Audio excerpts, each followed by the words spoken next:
Welcome to home wonders.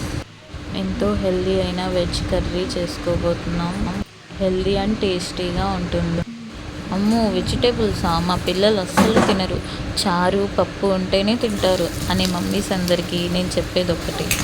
పిల్లలు ఏది అలవాటు అవ్వరండి, మనమే అలవాటు చేయాలి. మనం చేసిందే పెట్టాలని కాకుండా వాళ్ళకేమి ఇష్టమో తెలుసుకొని పెడితే బాగుంటుంది.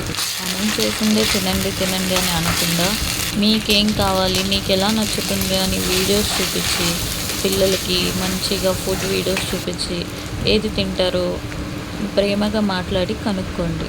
వాళ్ళకి ఏమి ఇష్టమో అది మాత్రమే వండండి. అప్పుడు తిండికి బాగా అలవాటు పడతారు, ఇంట్రెస్ట్ చూపిస్తారు తినడం కోసం. అందులోనే కొంచెం హెల్దీగా ఇలా వండి అలవాటు చేస్తూ ఉంటుంది. అప్పుడు అన్ని రకాల కూరగాయలు అలవాటు అవుతాయి. పిల్లలకి ఎప్పుడు ప్లేట్ని ఇంట్రెస్టింగ్గా ఆకర్షణగా ఉండాలి. అప్పుడే తినడానికి వాళ్ళు ఆకర్షణ చూపిస్తారు. పిల్లలు ఎప్పుడు ఆకర్షణగా కలర్ఫుల్గా ఉండే ఫుడ్ని తినడం ఇష్టపడతారు. అలా అని ఫుడ్ కలర్స్ వేసి తినిపించకండి, అది అన్హెల్దీగా. టేస్టీగా న్యాచురల్ కలర్స్తో ఉండే ఈ వెజ్జీస్ వేసి చేయండి. పాలకూర రైస్, క్యారెట్ రైస్, భెండి రైస్, ఇలా కొబ్బరి అన్నం, వైట్ రైస్, జెండా కలర్స్ అండ్ రెయిన్బో కలర్స్ కావాలి అని అడుగుతూ ఉంటారు. వాళ్ళకి ఇష్టమైన కలర్స్ ఏవో ఆ కలర్లో వండడానికి ట్రై చేయండి. నేను చెప్తున్నా ఖచ్చితంగా తింటారు, తినడానికి ఇష్టపడతారు. అలా వాళ్ళకి ఇంట్రెస్ట్ వస్తే బాగా తింటారు. మా పాపకి ఇండియన్ ఫ్లాగ్ అంటే చాలా ఇష్టం. ఆ కలర్స్తో చేయమంటూ ఉంటుంది ఎప్పుడు రైసెస్. నేను అందుకే క్యారెట్ రైస్, పాలకూర రైస్, కొబ్బరి అన్నం ఇలాంటివి కలర్ఫుల్గా చేసి పెడుతూ ఉంటాను. మీరు కూడా ఒకసారి ట్రై చేయండి. మీ పిల్లలకి ఏమైనా కలర్స్ ఇష్టమా, ఫుడ్ ఇష్టమా, అలాంటివి కనుక్కొని ట్రై చేయండి. పిల్లలు డెఫినెట్లీ తింటారు. అండ్ వెజ్జీస్ అలవాటు ఉన్న పిల్లలకి ఇలా ఒకసారి వండి పెట్టండి, చాలా ఎంజాయ్ చేస్తారు. హెల్దీ కూడా. పాప తినట్లేదని పరేషాన్ అయిపోమాకండి, వాళ్ళని తిట్టకండి, మీరు పడి హెల్త్ పాడు చేసుకోకండి. మా పాప కూడా స్టార్టింగ్లో అస్సలు తినలేదండి.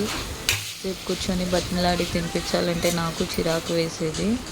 ఇంక ఇలా కాదు, ఏదో కొత్తగా ట్రై చేయాలని చెప్పి ఫుడ్ వీడియోస్ అలా చూపించి, మనం ఈరోజు ఇలా ట్రై చేద్దాం, నువ్వు ఈ ఫుడ్ తింటావా, నేను చేయనా అని అడిగితే అప్పుడు మమ్మీ నేను తింటాను, నువ్వు చేయమని చెప్పి చేసిచ్చి మెల్లిగా ఫుడ్ వైపు డైవర్ట్ చేశాను.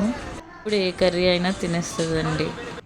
ఫైనల్లీ మన కర్రీ టేస్టీ అండ్ సూపర్గా రెడీ అయింది. ఇప్పుడు పిల్లలకి అట్రాక్షన్గా ప్లేటింగ్ చేయాలో చూద్దాం. ఒక ప్లేట్లో రైస్ పెట్టేసి చక్కగా మనం చేసిన కర్రీ ఒక సైడ్ పెట్టుకొని, అందులో డైలీ 1 ఎగ్ ఇస్తూ ఉండండి. బాయిల్ చేసిన ఎగ్స్ పెట్టి, వాళ్ళకి ఏమైనా ఇష్టమైతే 2 కుర్కురేస్ వేసి, అలాగే ఫైనల్గా నెయ్యి మర్చిపోమాకండి. మళ్ళీ నెయ్యి వేయాలండి. స్టార్టింగ్లో ఒక్క ముద్ద మంట వచ్చిందంటే పిల్లలు ఇంకా ప్లేట్ అవాయిడ్ చేసేస్తారు. మా పాప టేస్ట్ చేసి చెప్తుంది. Please like, share and subscribe.